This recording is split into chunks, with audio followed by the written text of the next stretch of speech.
Hello, and welcome to Coffee with the Dean, a series for Lent in the year 2022. I'm Leanna Fuller, Interim Academic Dean here at Pittsburgh Theological Seminary, and I am here today with the Reverend Dr. Asa Lee, who serves as our seminary president. Asa, it's great to be in conversation with you today. Glad to be here, Leanna. So, as is our custom, our discussion today will focus on one of the assigned lectionary readings for the week.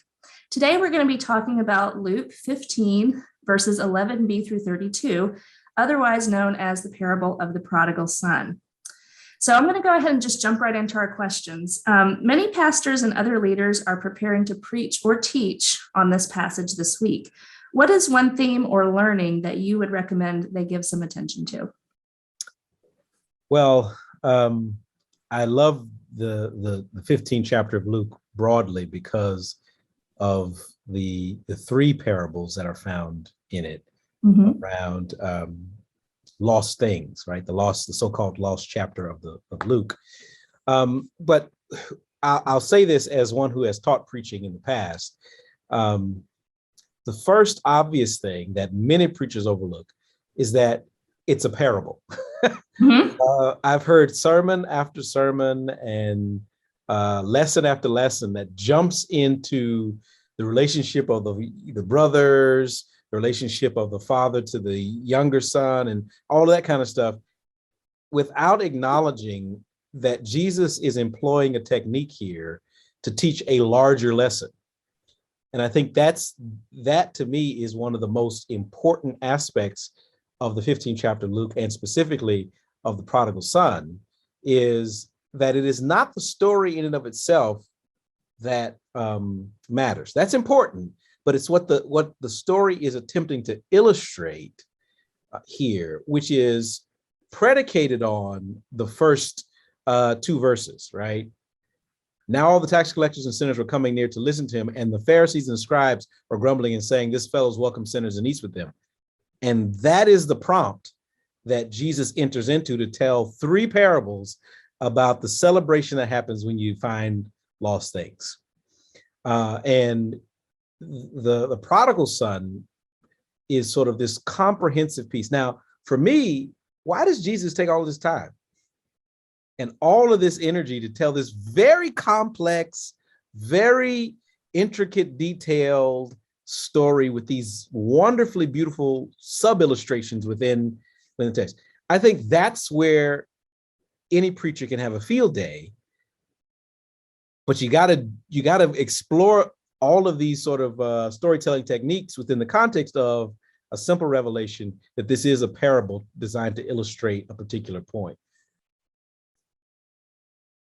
Yeah, so the celebration from finding lost things, that's the kind of arc that you're talking about.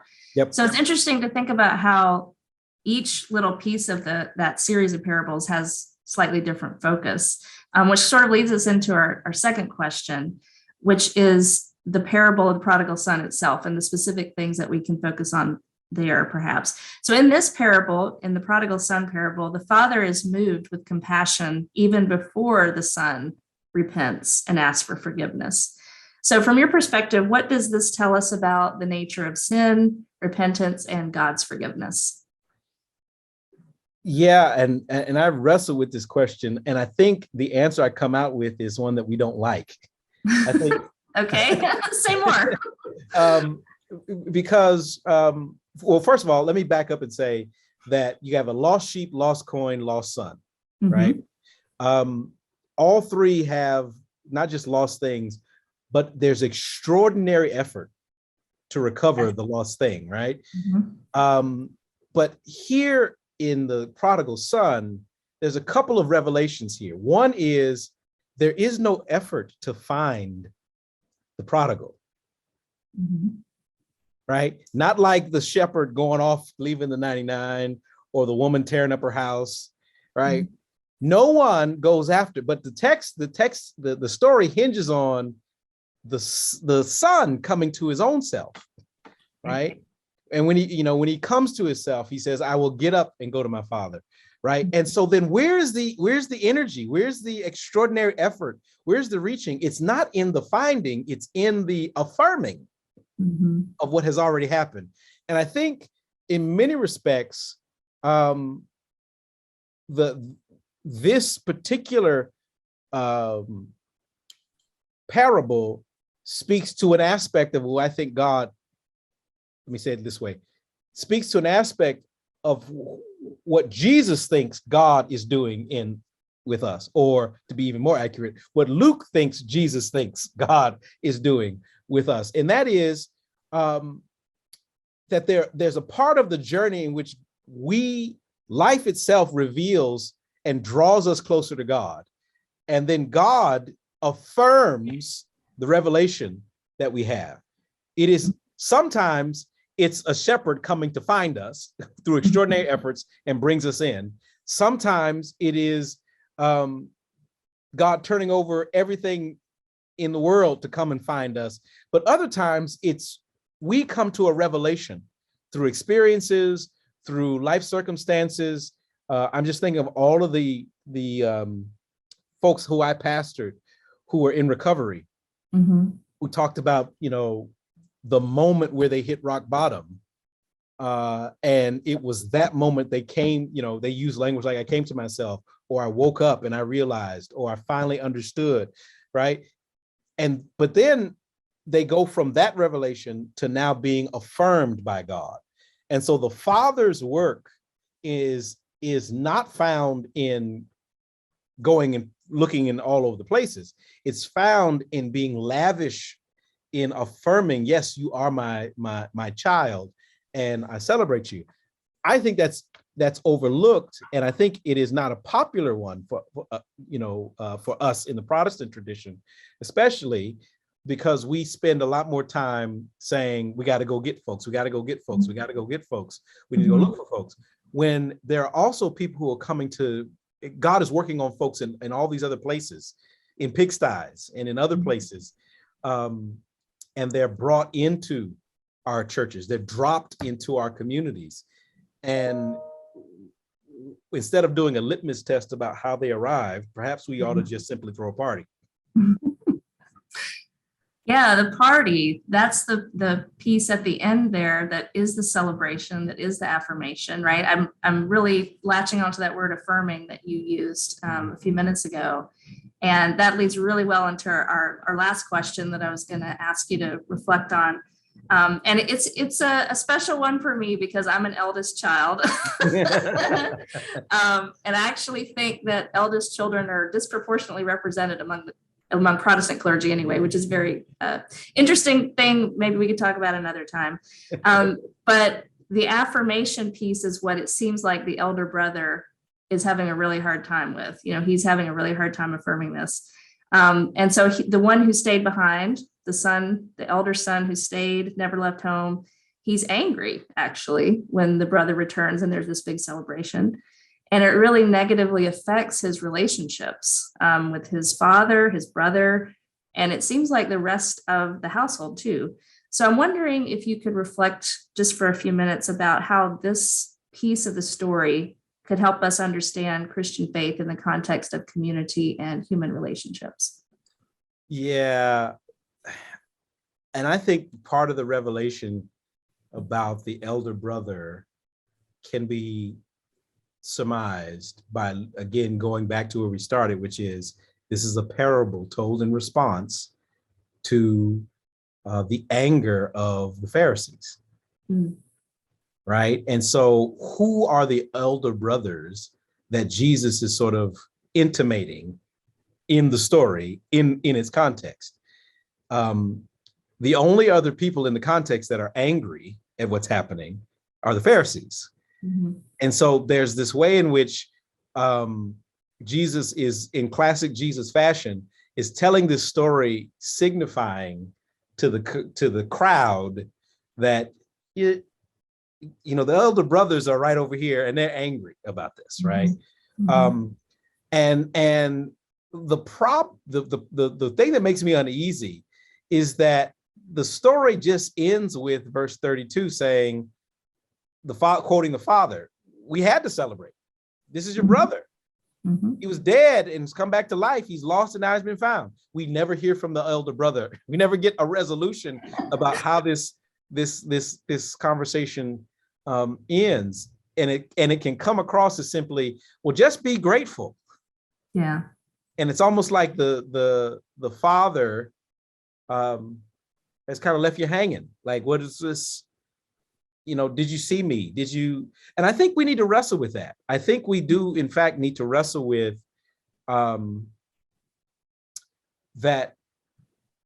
How we affirm, how we celebrate can leave bitter feelings if you're not contextualizing what's going on here. I think the Father does all the contextualization you can do, right? And the other sort of indictment that's not stated here in the parable, but I think Luke's Jesus is pretty radical amongst the synoptic tradition, and subversive in a lot of ways. The elder brother is the one that, quote, did it all right, did it by the book, right? Yep. He didn't rebel. He stayed focused and everything. He's the child that the classic elder brother, as you were alluding to, elder sibling, as you alluded to, Leanna. But the indictment there is you followed the rules, and simply by following the rules, you want the blessing. And here is the good news. Verse 31, I'm here. You already have everything. What more do you want? Yeah. Right.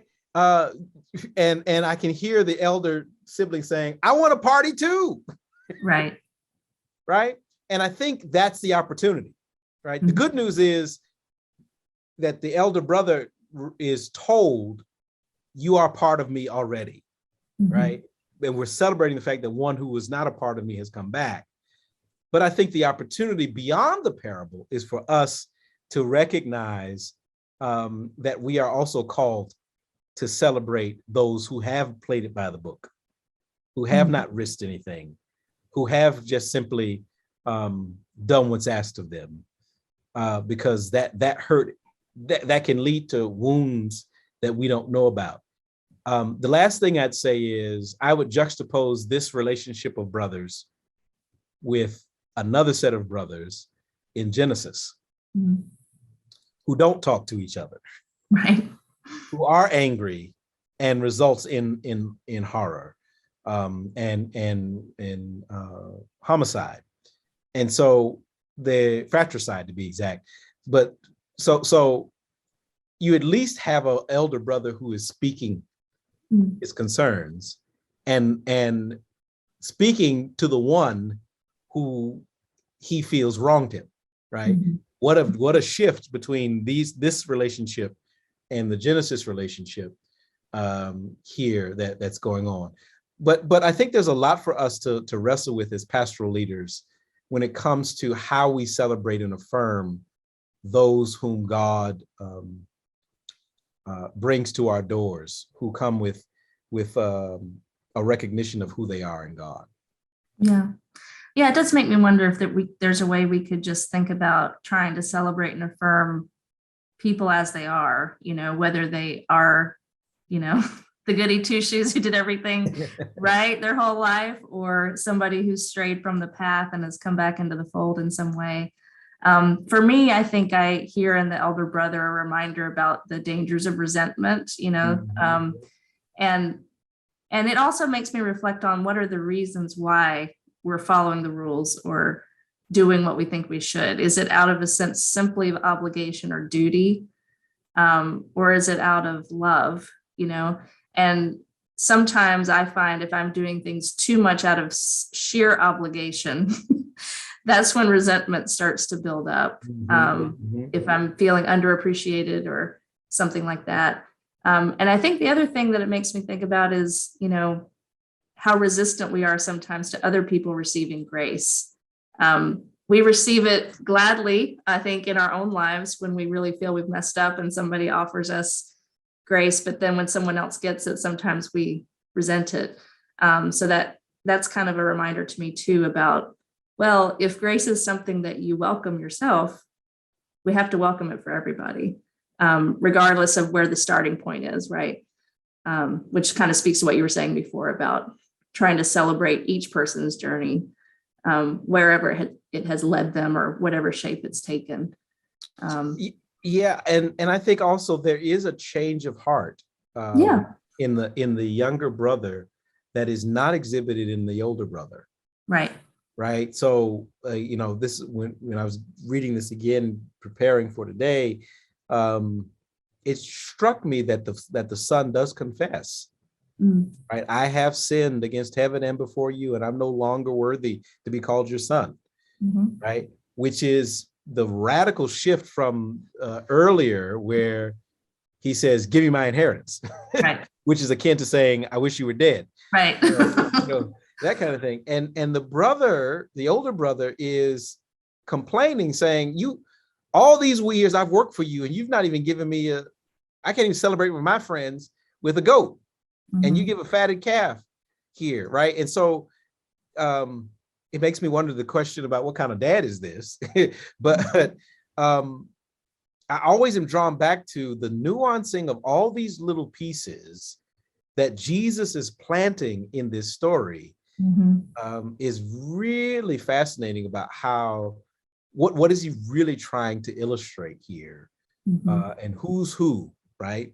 We get who the father is, who's the younger brother, who's the older brother, what is the nature of these complaints? I think that's where, this is such a complex and real illustration for us to continue to chomp on. Absolutely. Well, there's definitely a lot here for preachers and teachers this week. So thank you so much for taking the time to reflect just a little bit on this parable, and hope to see you back for coffee with the dean next year. Thank you.